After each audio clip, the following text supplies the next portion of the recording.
Now, forewarn weather with exclusive cutting-edge technology to help keep you and your family safe. This has been a week. I know we get greedy when we have this warm weather so early. We just want it to stay. But I think even that we've had a couple of days of it, I'm like, all right, even if it goes back, I can hang on knowing it's going to come back. It's almost like it gave us like the reset button. Yeah. Mentally, you go outside and you see the sun and you're just motivated to do more. People are smiling more. I know. Nice. It's nice. Have more energy, and we will have a little hiccup in the forecast, but it doesn't last long. So like you said, we can get through it. Our weekend forecast, it's looking as if we could possibly hit 80 again going into tomorrow before we start to track some changes on the tail end of the weekend. Right now, we are well on pace to get into the 80s, potentially tying or breaking the record of 81. The warmth continues tomorrow ahead of a cold front that will roll through going into the weekend.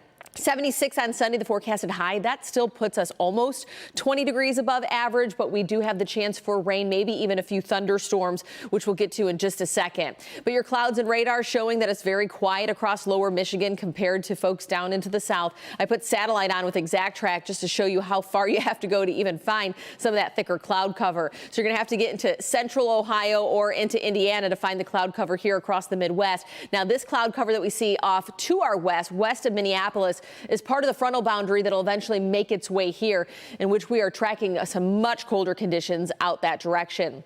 Our rain chances, though, don't increase until we head in the later part of your Saturday. Better chance, though, for Sunday, so it's not an all-weekend washout. Now, remember where I just showed you that cloud cover? Look how much cooler it is off into Bismarck and Sioux Falls. So that's the colder air mass that will eventually make its way here. We noticed the big difference with those temperatures in the early part of the next work week on your Monday and Tuesday. Right now, though, we're sitting at 78 degrees in Detroit. We're warmer than areas to our south, like Columbus and Indianapolis, where they have a little more of that cloud cover. So the sunshine definitely helping us out.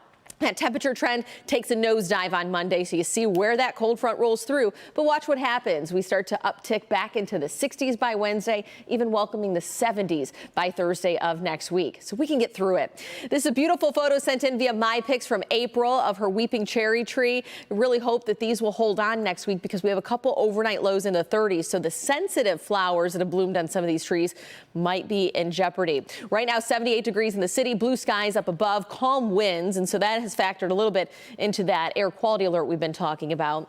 Today's high, though, is within reach of the record, 81, still sunny, and we'll have a few more clouds mixing in tonight, but another mild overnight 56. So if you're going to be out and about for this Friday evening, boy, is it a fantastic Friday. Your clouds and radar forecast heading into the weekend. So Saturday morning, still, we get some sunshine to start the day. We are watching maybe a few sprinkles develop as we head into the later part of Saturday, but it wasn't even worth really stopping the clock because that might not even make it to the surface. What I want our eyes on is this cold front. So by 9 a.m. Sunday, we have some drier conditions, but a line starts to develop Sunday afternoon, brushing through, then widespread heavier rain by about 6 o'clock onward. On the tail edge of the system heading into your Monday, especially by Monday afternoon, some snowflakes will mix in. We do have a marginal risk of seeing some stronger storms on Sunday with that line that rolls through of heavy rain. The biggest threats, though, will be some gusty winds and maybe some localized flooding. We're not too concerned about any kind of rotation with those storms. So brace yourself. It's a roller coaster ride. We're in the 70s on Sunday, then 40s on Monday, 30-degree swing in temperatures, and then we will be climbing back out. But Tuesday and Wednesday morning will be chilly bus stop forecast in the 30s, Christy. Absolutely. Have a great weekend.